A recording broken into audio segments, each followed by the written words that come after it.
Hello mga loves! Ngayong araw i-share ko nga sa inyo kung ano yung mga kaganapan ng mga araw na hindi pa ako nakakapag-upload. Gumawa na nga ako ng panibago kong page mga loves at permanent ko na nga itong gagamitin.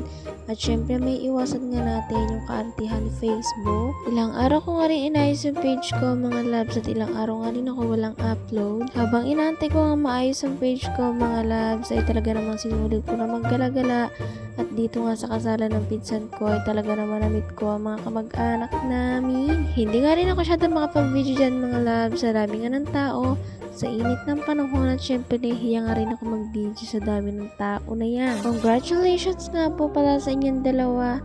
Naway maging masaya po kayo sa buhay na inyong sisimulan. Hindi nakakaya ang ganitong kaganapan sa amin mga loves.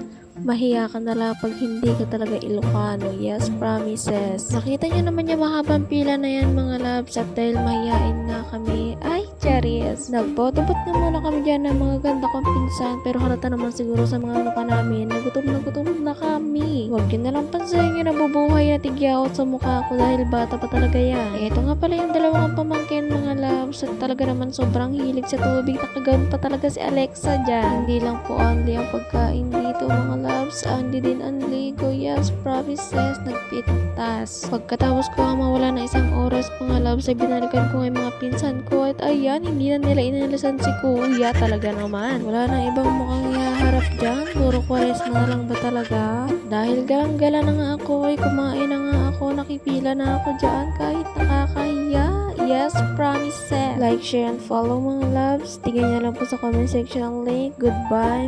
Mwah.